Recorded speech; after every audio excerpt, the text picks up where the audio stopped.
Bismillahirrahmanirrahim.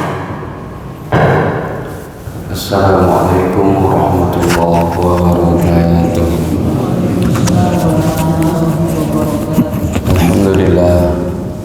Alhamdulillahilladzi wafaqa man syaa min ibadihi li afdhali ta'at wa iktisabi akmalil kamalat. Ashhadu an la ilaha illallah wahdahu la syarika lah al-muttasif bi jami'i sifatil kamalat wa ashhadu anna sayyidana Muhammadan abduhu wa rasuluhu afdhalul makhluqat sallallahu alaihi wa ala alihi wa sahbihi al-anjimin nirat salatan wa salaman daimaini ma damatul ardu was samawat amma ba'd. Faya ma'asyaral muslimin wal muslimat, usikum wa nafsi bitaqwallah faqad fazal muttaqun. Qala Allah ta'ala, ya ayyuhalladzina amanu taqullaha haqqa tuqatih wa la tamutunna illa wa antum muslimun. Alhamdulillah, para hadirin kaum muslimin wal muslimat yang dirahmati Allah Subhanahu wa ta'ala. Sebelumnya marilah senantiasa kita panjatkan puji syukur kehadiratnya atas segala limpahan nikmatnya kepada kita, rahmatnya, kasih sayangnya, kesempatan-kesempatan terbaiknya kepada kita, terutama sekali pada awal malam hari ini. Allah masih izinkan kita untuk kembali menjalankan satu amalan besar, sholat maghrib berjamaah serta mengikuti kajian yang pada malam ini tema kita mungkin tidak asing, tetapi di sini ada hadis-hadis yang cukup spektakuler untuk kita amalkan. Pahala besar sholat sunnah. Hadirin, dalam masalah ini tidak usah dibuat ribet seperti kita akan ibadah karena Allah, tidak nyari pahala. Lah, emang yang menjanjikan pahala itu siapa? Allah dan Rasulnya. Jadi tidak usah dibuat terlalu bermasalah kalimat ini. Kita semua ibadah karena Allah dan yakin dengan janji-janji Allah. Gitu saja. Jadi kalau ada orang niat beramal mencari pahala, yaitu mencari ridho Allah. Allah tidak akan memberikan pahala kecuali kepada orang yang diridhoi. Dan hitungan pahala itu sensitif.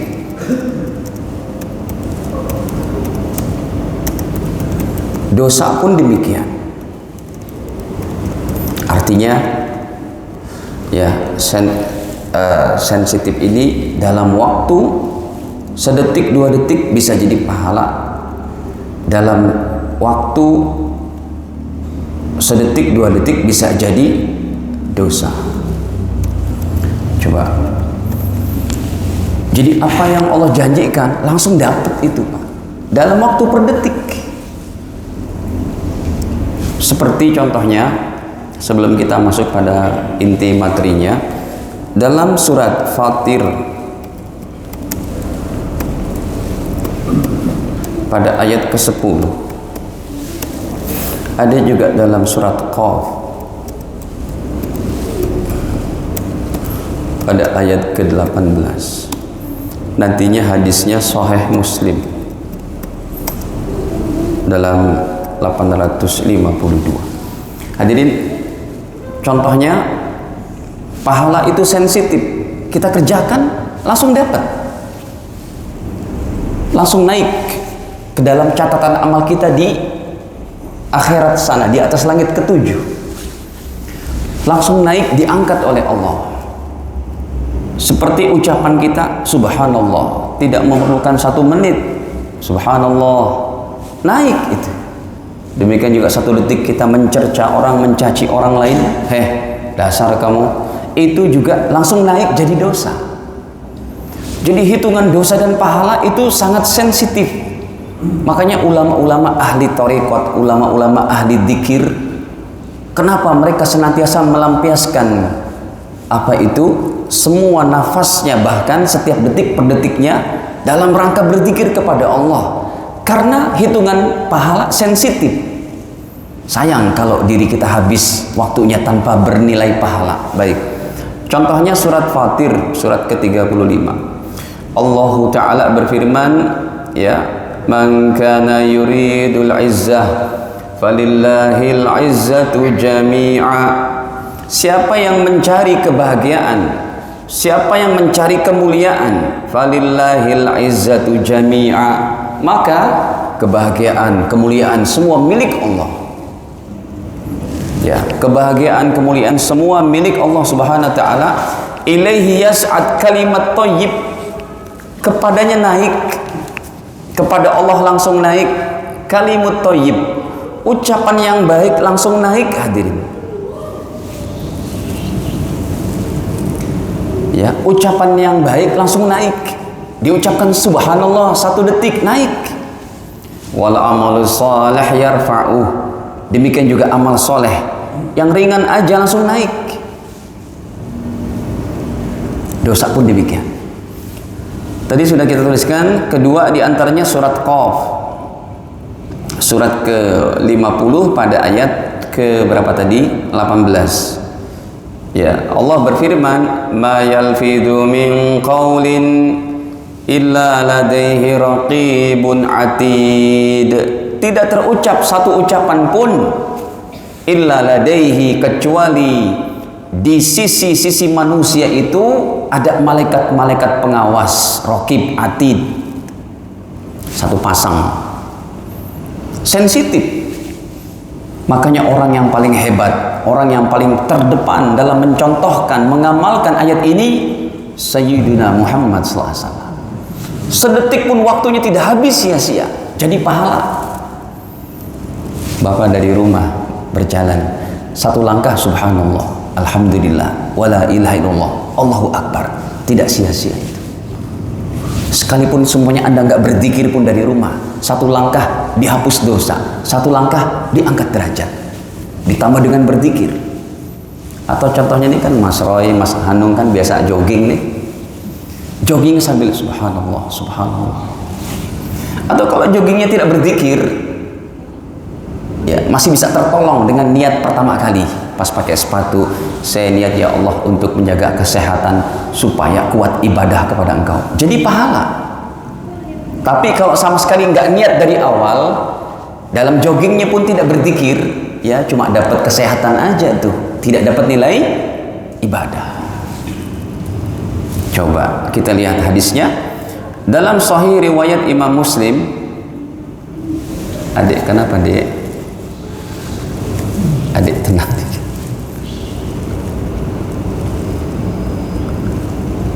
Ini putra siapa, kembaran ini? Dalam Sahih Muslim 852, baginda Nabi orang terdepan yang mengamalkan ayat-ayat tadi, Pak. Ya, ini sebagai prolog saja, sebagai mukaddimah. Ibunda Aisyah radhiyallahu anha wa ardhaha, beliau mengabarkan di sini bahwa Nabi sallallahu alaihi wasallam itu dalam setiap aktivitasnya hatinya selalu subhanallah, subhanallah, selalu itu. Baik beliau dalam berkudanya, berjalan kakinya, sampai makan minumnya, sampai tidurnya. Wah, kalau tidur udah nggak ada yang bisa ngalahin deh. Itulah rohani para nabi dan rasul. Tidurnya pun hatinya tetap berzikir. Kalau kita tidurnya gimana, Pak? Masya Allah.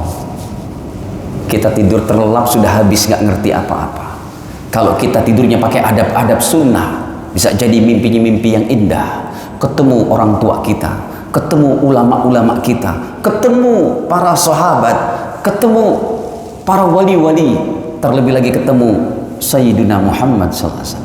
Tapi kalau tidurnya handphone masih di tangan, ya nggak berwudu dulu, remote TV masih di tangan tidurnya di sofa geletakan begitu aja, tidak sholat sunnah dulu, Waktu kita 6 jam, 7 jam untuk tidur habis sia-sia.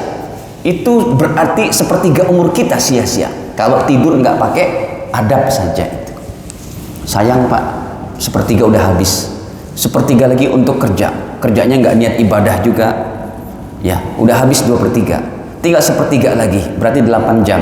Sholat kita cuma berapa menit lah paling? 10 menit kali 5 waktu, 50 menit. Ibadah kita cuma 1 jam. Yang 7 jamnya? Nah, ini sebagai mukadimah bahwa pahala itu diberikan sensitif per detik, dosa pun demikian. Kita lihat 852 daripada Bunda Aisyah radhiyallahu anha. Beliau salah satu ataupun salah satu wanita, satu-satunya wanita yang paling banyak menghafal hadis Nabi.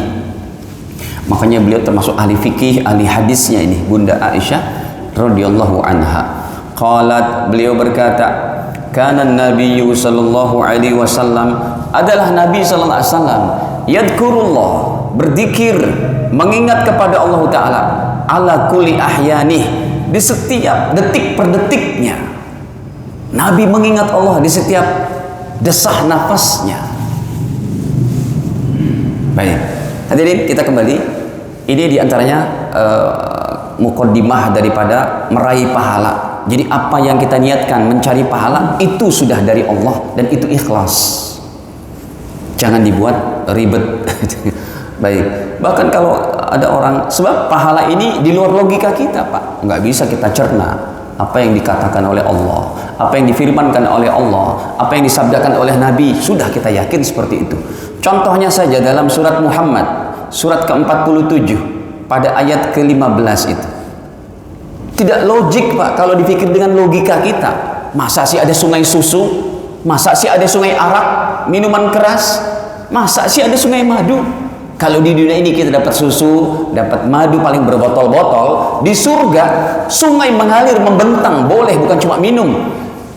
Mandi di situ hadirin. Sekali mandi Bapak Ibu dengan sungai madunya, tidak lengket. Sekarang ada Pak orang yang bisa mandi pakai air madu? Gak bisa. Sekali dia mandi dengan air sungai madu di surga, tambah cantik, tambah ganteng, terus begitu. Ya, karena disempurnakan nikmat-nikmat di dalam surga. Ini contohnya.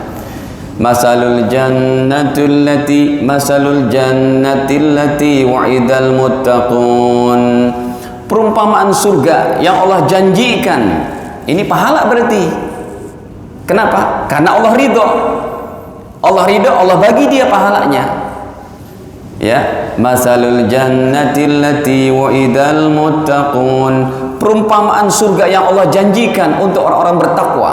Fiha anharun, di dalamnya ada sungai-sungai, bukan satu sungai. Mimma'in ghairi asin, dari sungai air tawar yang tidak payau. Wa anharum min labanin, dan sungai-sungai dari susu lam yataghayyar ta'muhu, yang tidak akan masam rasanya. Kita beli susu murni Pak, betul? Kita nggak taruh freezer, kita nggak taruh kulkas, kita diemin aja tuh udah dibuka. Insya Allah sore hari apa? Masam, basi itu. Di surga tidak demikian. Nggak bisa Pak dipakai dengan akal kita. Bagaimana bentuknya sungai daripada? Di dunia ini paling cakep yang kemarin tuh anaknya Pak Gubernur yang kecelakaan meninggal di Sungai Are di Bern di Swiss itu kan. Itu segitu indahnya. Tapi nggak ada di dunia ini yang punya sungai madu, sungai susu. Ada apa? Nggak ada. Itulah surga. Itulah ridho Allah. Baik. Wa anharum min khamril ladzatil lisyaribin, dan sungai-sungai daripada minuman keras. Di sini haram. Siapa yang meminum daripada minuman keras di dunia ini, di akhirat tidak akan minum minuman keras daripada sungai-sungai arak itu. Diharamkan di sini, di sana halal, dan la yusaddauna anha wa la yunzifun. Diminumnya itu tidak memabukkan. Baik. Wa anharum min asalim musaffa, dan sungai-sungai daripada madu yang murni hadirin. Baik. Ini Al-Qur'an Pak. Ini ridha Allah.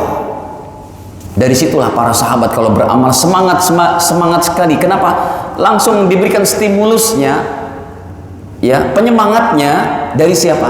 Dari Allah dan Rasulnya. Nah, ini kita mau bahas lebih dalam lagi masalah ini. Baik, yang pertama masuk aja kepada, jadi hadirin, kita perbagus Bapak Ibu sholat sunnah kita, karena tujuannya seperti ini. Hadis riwayat Imam Nasai, Imam Tirmidzi dan yang lainnya, Nabi SAW bersabda, ini yang saya buka riwayat Imam Tirmidzi-nya, inna awwala ma yuhasabu bihil abdu sholatuh, sesungguhnya amal yang akan dihisab, amal yang pertama kali akan ditanya pada hari kiamat dari amalnya manusia, sholatuhu, sholatnya hadirin.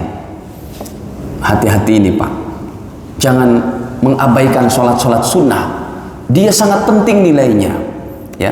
Kata baginda, inna awwala ma yuhasabu bihil abdu yaumal qiyamah, hari kiamat nanti amal seorang hamba yang akan dihisab, ditanya, dicek and recheck oleh Allah Ta'ala, sholatuhu, sholatnya. Fa in saluhat, kalau sholatnya bagus, khusyuk, khudu', konsentrasi batinnya dapat. Jadi sholat yang disebut dengan diterima oleh Allah bukan cuma pas sholatnya hadirin, tapi di luar sholatnya akhlaknya makin baik. Itulah yang Allah firmankan dalam surat Al-Ankabut, inna sholata tanha anil fahsya'i wal munkar. Orang yang sholatnya khusyuk itu imbasnya keluar, orangnya jadi akhlak yang baik, budi pekerti santun, omongan jujur, tidak berdusta, tidak pelin-pelan, tidak bohong, berwibawa. Baik, faqad aflah wa anjah, kalau sholatnya baik maka dia berbahagia dan selamat. Tapi wa in fasadat, sholatnya buruk, sholatnya ingat kesana kemari ya, faqad khaba wa khasir, atau sholatnya ditunda-tunda, sungguh dia akan menyesal dan merugi. Fa in intaqasa min faridatihi syai'un, maka kalau dia ada kekurangan dari sholat wajibnya sedikit aja, maka hadirin,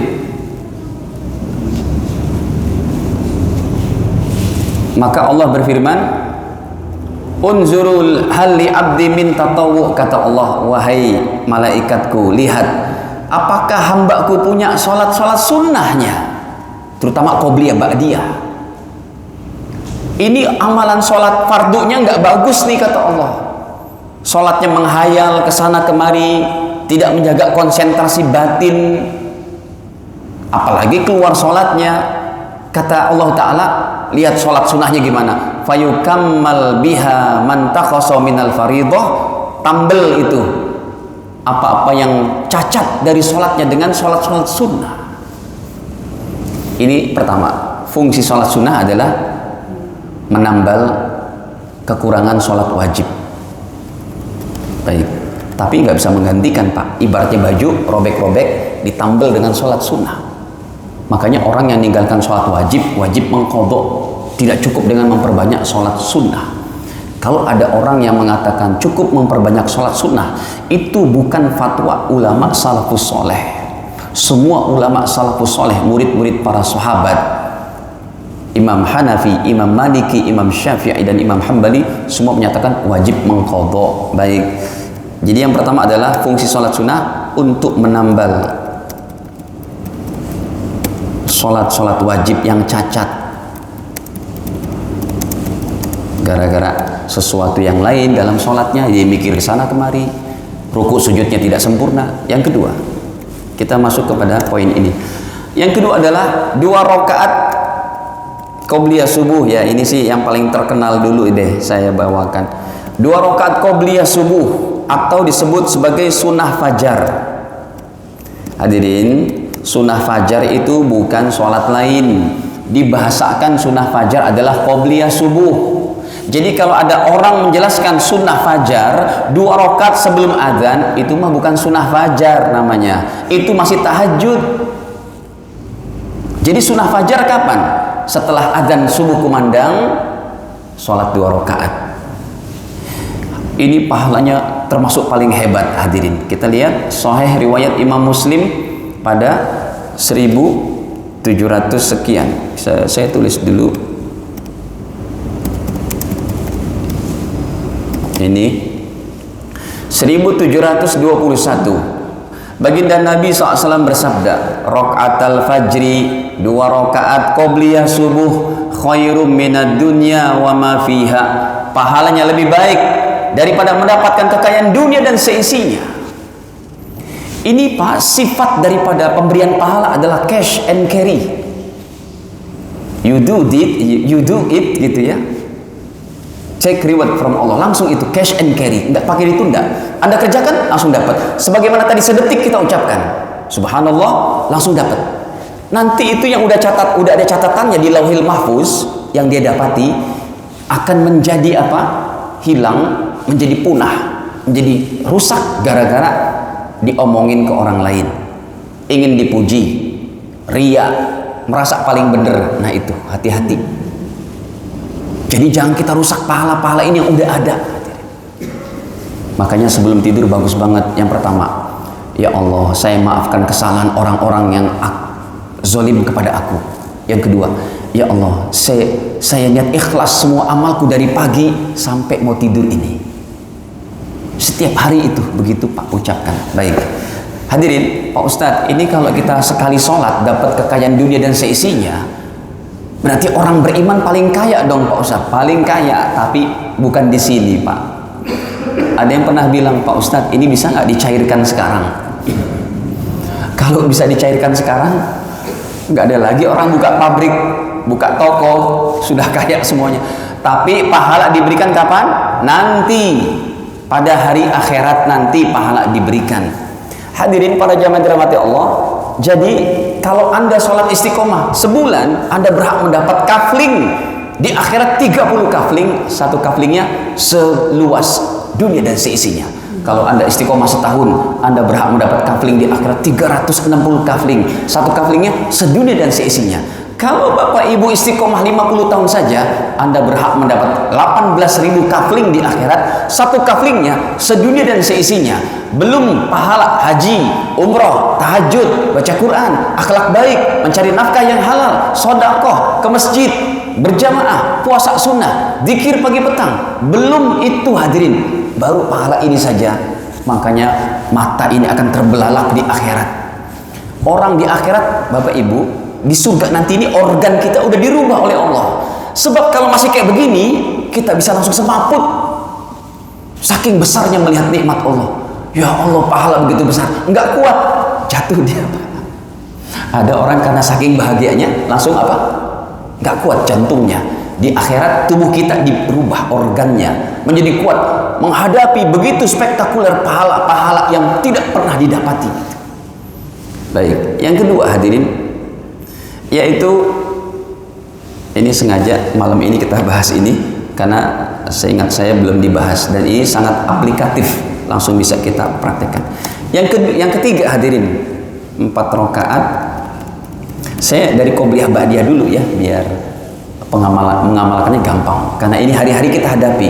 4 rakaat qobliyah dan ba'diyah zuhur. Nah, Bapak Ibu yang qobliyah zuhur masih 2 rakaat, tambah lagi. Ba'diyah zuhurnya masih 2 rakaat, angkat lagi sedikit. Enggak lama Pak, 3 menit 2 rakaat, paling lama 5 menit lah kalau dia pakai doa iftitah, pakai sunnah-sunnah yang lainnya. Kalau dia cuma yang wajib-wajib 2 menit cukup itu. Al-Fatihah, ruku sujud, Al-Fatihah, ruku sujud, salam. Hadirin, 4 rakaat qobliyah zuhur, 4 rakaat ba'diyah zuhur, pahalanya sangat hebat. Apa? Seseorang yang menjalankannya diharamkan masuk api neraka. Berarti dosanya diampuni dengan 4 rakaat qobliyah dan ba'diyah zuhur. Baik, kita buka hadisnya. Riwayat daripada Imam Tirmidzi, nomornya masih awal-awal 430, derajatnya beliau katakan sahih gharib ataupun hasan sahih. Di sini cuma ada syaratnya, dijaga. Jangan cuma sekali-sekali, tapi dijaga. Yang ini dijaga. Nih, nomor 430 dalam riwayat Imam Tirmidzi. Baginda Nabi bersabda, kata Nabi, man hafadha, siapa orangnya yang bisa menjaga ala arba'i raka'atin qabla zuhur, siapa yang menjaga 4 rakaat sebelum zuhur, wa arba'in ba'daha, dan 4 rakaat setelah zuhur. Ya, apa kata Nabi? Haramallahu 'alan nar, maka Allah mengharamkan dia masuk api neraka. Ini hebat sekali hadirin. Dengan 4 rakaat qobliyah dan ba'diyah zuhur, dosa diampuni oleh Allah, dijamin masuk surga, diharamkan masuk neraka. Saya sholat di satu masjid, udah masjidnya itu besar, jamaahnya banyak. Sekali saya sholat di situ, dulu saya tidak ngisi kajian di masjid itu, tapi saya tidak nyebutkan masjidnya, tidak isi kajian. Ini kenapa ya suara? Mendengung nggak Pak? Nggak. Hadirin, sholat satu masjid, besar masjidnya, kajiannya kuat sekali, tiap malam ada pengajian, ulama-ulamanya hebat-hebat penceramanya, ada ulama ini terkenal. Kita sholat di situ zuhur. Setelah adzan kumandang selesai, dikasih waktu cuma 3 menit. Saya bilang, Masya Allah, ini masjid kajiannya penuh, tapi kenapa qobliyah zuhur dikasih cuma 3 menit? Akhirnya ada bisik-bisik, Mas, ke saya gitu, gimana nih kita sholatnya terburu-buru kalau 4 rakaat? Oh begitu ya Pak, emang ini dari peraturan ininya, pengurusnya berarti nggak tahu hadis ini dong. Tapi entah mengapa Allah mudahkan saya ngajar di situ akhirnya itu. Ya, baru-baru ini saja ngajar di situ. Ini masjidnya di Bintaro, besar masjidnya. Udah gitu, karena saya sudah ngajar, saya bahas hadis ini. Alhamdulillah sekarang dirubah jadi 6 menit. 6 menit cukup hadirin. 5 menit juga cukup, asal agak cepet-cepet. Tapi Bapak Ibu sekalian, pengurus masjid juga harus mengerti tentang sunnah Nabi, sehingga dia nanti ya seperti itu keadaannya, cuma memberikan habis adzan 3 menit. Emang mau kemana buru-buru? Kita mau jaga sunnah Nabi yang 4 rakaat ini, pahalanya besar. Ada satu masjid lebih parah lagi Pak. Kita datang ke satu komplek mau sholat maghrib, udah habis adzan, kita pendatang kan, udah wudhu, kita mau sholat. Kata imamnya, ngapain? Nggak ada sholat maghrib qobliyah, bid'ah, nggak ada hadisnya katanya. Ini imamnya ternyata pengurusnya lebih sensitif, mengatakan nggak ada hadisnya sholat qobliyah maghrib. Habis sholat saya bicarain berdua sama imam, tadi Pak Imam bicara apa? Saya pendatang, tapi saya dengar tadi kata-katanya nggak ada hadisnya. Saya buktikan Bapak, ada hadisnya, riwayat Imam Bukhari, riwayat Imam Abu Dawud, ada qobliyah maghrib. Oh gitu ya? Saya kok nggak tahu ya, baru dengar sekarang. Makanya jangan nyalah-nyalahin begitu. Baik, ini hadirin, nanti kita bahas. Kalau Anda tidak cukup waktu untuk sholat ini dan Anda sudah istiqomah, satu hari Anda luput karena ada masjid yang ngasih cuma berapa menit? 3 menit. Anda boleh mengkodoknya habis zuhur gitu, nanti kita tampilkan. Ini kita bahas dulu yang lain. Nomor 4-nya, 4 rakaat.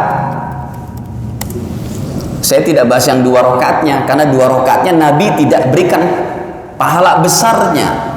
2 rakaatnya, Ustadz, yang qobliyah zuhur kalau 2 rakaat boleh tidak? Boleh. Yang ba'diyah zuhur 4 rakaat boleh tidak? Boleh. Tapi tidak ada hadisnya Nabi menjelaskan pahalanya begini. Tidak ada. Silakan minimal 2 rakaat. Tapi kan sayang Pak, ketika kita sudah tahu akan ilmunya, kita tidak mengamalkan. Yang keempat adalah 4 rakaat qobliyah asar. Nih, 4 rakaat qobliyah asar. Jadi kalau 2 rakaat minimal. Jadi semua yang kita tuliskan itu minimal memang 2 rakaat. Hadis ini riwayat Imam Ahmad. Hadirin, Nabi bersabda, rahimallahu imra'an, Allah merahmati seseorang. Jadi orang yang dia sholat, orang yang sholat 4 rakaat sebelum asar, dari habis asar dia sudah dinaungi rahmat Allah. Ini sangat potensi untuk dia bisa menghidupkan malam harinya dengan amal-amal soleh, karena menjelang malam hari dia sudah dinaungi rahmat Allah Subhanahu wa ta'ala. Jadi salah satu kalau kita mau istiqomah bisa tahajud, lakukan qobliyah asarnya 4 rakaat. Kalau 2 rakaat kurang ngangkat itu Pak. Baik, ini hadisnya. Ini riwayat Imam Ahmad bin Hanbal, nomornya sudah kok nggak ada. Salah tulisannya. Rahimallahu imra'an.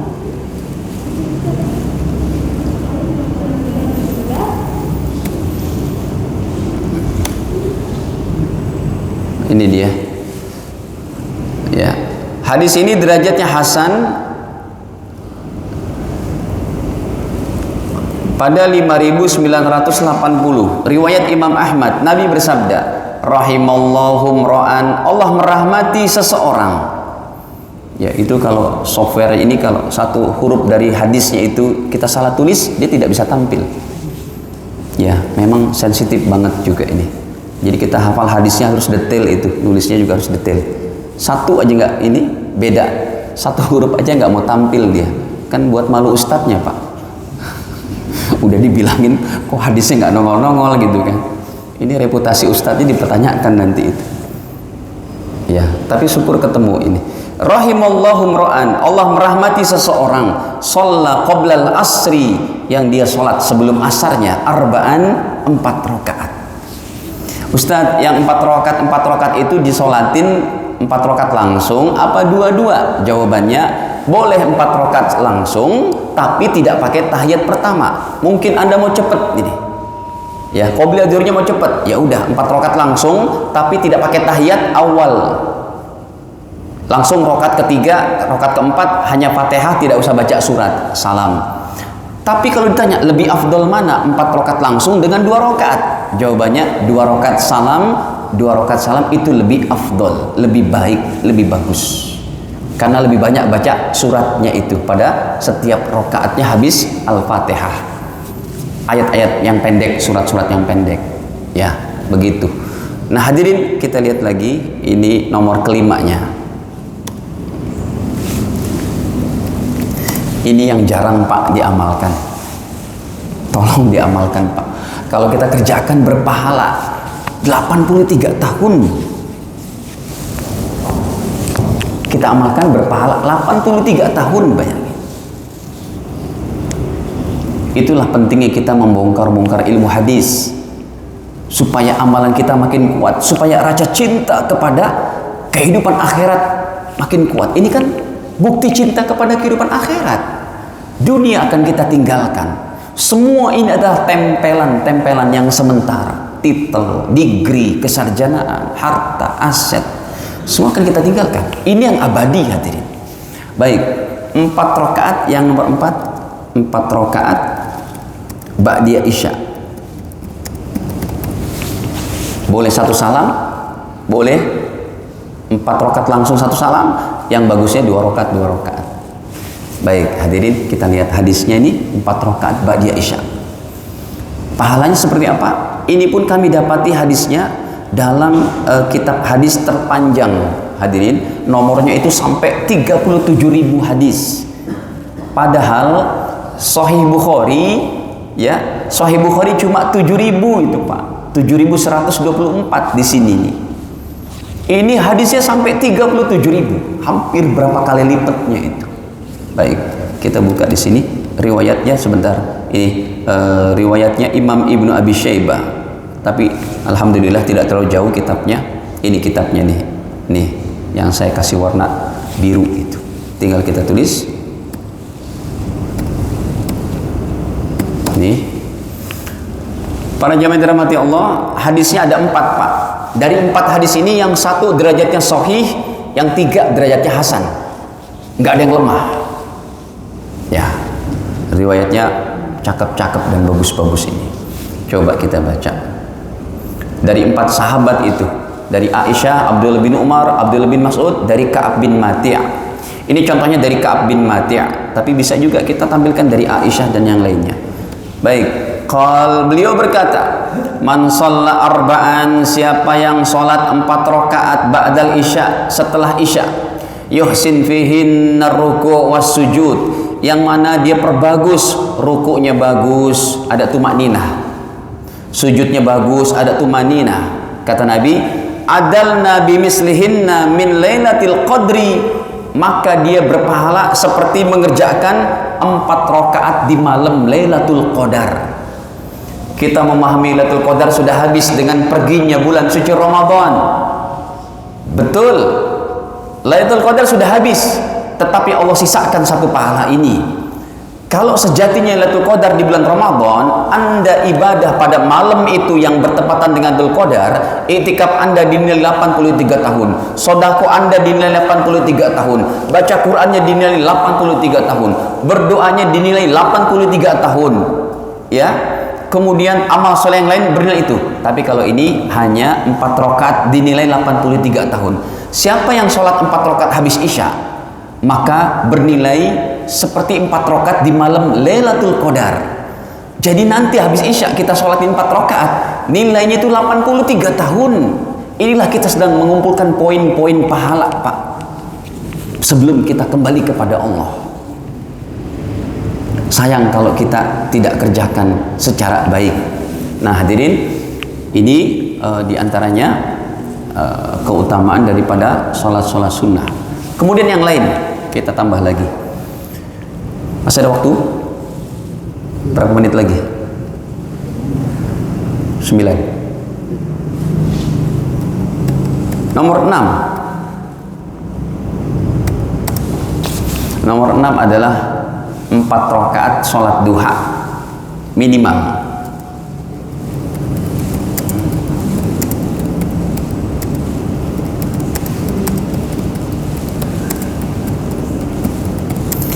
Sekarang qobliyah zuhur ada lagi keterangan dari Nabi.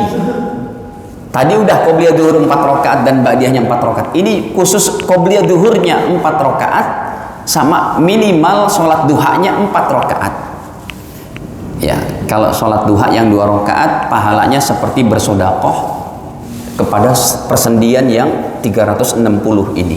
Yang sehari kita mesti bersodakoh atas nama persendian kita, pertemuan tulang dengan tulang yang lain di tubuh kita ada 360.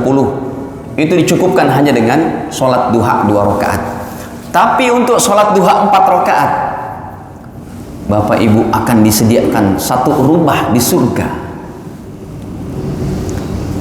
Kalau sebulan kita istiqomah, 30 rumah di surga. Satu rumah di surga lebih hebat, lebih mewah daripada rumah orang yang harganya 1 triliun. Ada rumah yang 1 triliun, Pak. Rumahnya Mr. Bill Gates.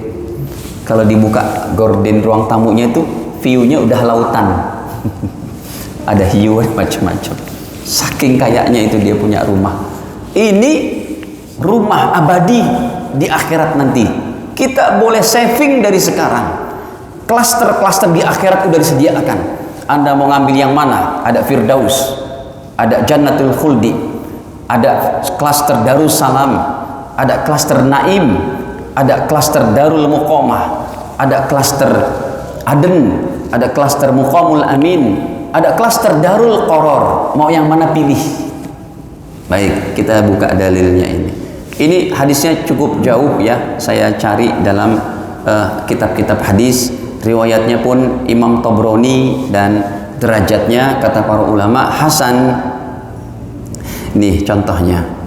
Kata Nabi, man sholat duha, siapa yang sholat duha, wa qoblal ula, dan qobliyah duhur. Qoblal ula arti di sini qobliyah duhur. Berapa rakaat? Arba'an, 4 rakaat. Maka kata baginda Nabi, bunyalahu baitun fil jannah, maka Allah akan buatkan baginya satu rumah di surga. Jadi pahala-pahala satu rumah di surga ada dari sini. Oke, kita tambah lagi. Aturan tadi nomor 6 itu dulu ya. Yang ini dulu, tapi nggak apa-apa. Saya ingatnya nomor 7. 12 rakaat sholat sunnah.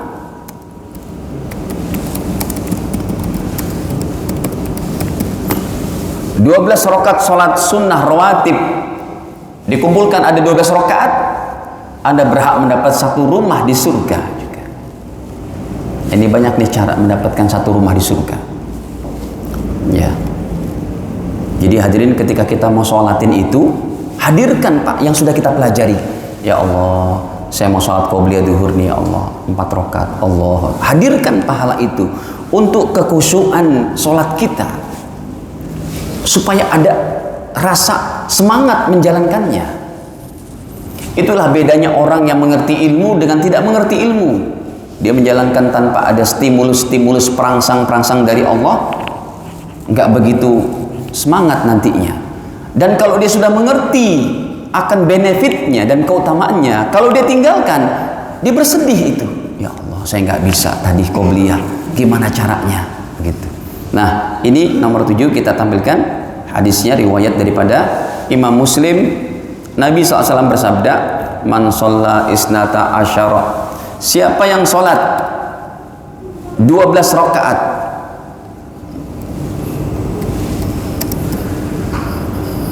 mana tadi?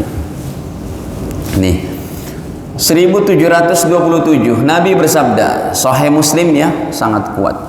Nabi katakan, man sholla isnatai asyarah rakaatan, siapa orangnya yang sholat 12 rakaat fi yaumin wa lailatin, dari qobliyah dan ba'diyah, sholat 5 waktu. Kalau kita hitung dari qobliyah subuh 2 rakaat yang tadi udah kita bahas, qobliyah subuh 2 rakaat, qobliyah zuhur 4 rakaat udah 6, ba'diyah zuhur 4 rakaat udah 10, tinggal berapa lagi? 2 rakaat lagi udah dapet itu. Kalau dijalankan yang tadi pun semuanya sudah dapat lebih dari 12 rakaat. Siapa yang sholat sunnah 12 rakaat, bunyalahu bihinna baitun fil jannah, maka Allah akan buatkan baginya satu rumah di surga. Ya, begitu hebat. Nah, ini sebelum waktu habis begini, Pak Ustadz, kalau kita ketinggalan kayak yang tadi Pak Ustadz katakan, kita ketinggalan nih, datang ya udah iqomat, aduh nggak bisa sholat qobliyah dong, pahalanya besar, gimana ini, ketinggalan. Tetap ada cara dari Nabi. Caranya bagaimana? Bahwa Nabi SAW mencontohkan untuk kodok sholat sunnah yang tertinggal. Ya, sudah habis waktunya.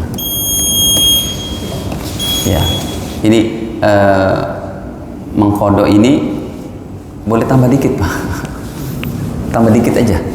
Hadirin, untuk Nabi mencontohkan itu. Contohnya beliau pernah ketinggalan sholat qobliyah subuh, ya, beliau ketiduran, bahkan sudah terbit matahari, ataupun tertinggal karena udah iqomat, beliau tidak sempat. Maka beliau kasih contoh ini dalam hadisnya Ibnu Majah. Satu hadis aja dia saya tampilkan karena sudah adzan.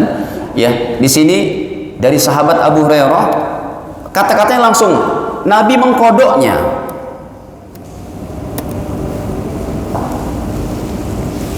Aduh, apa itu?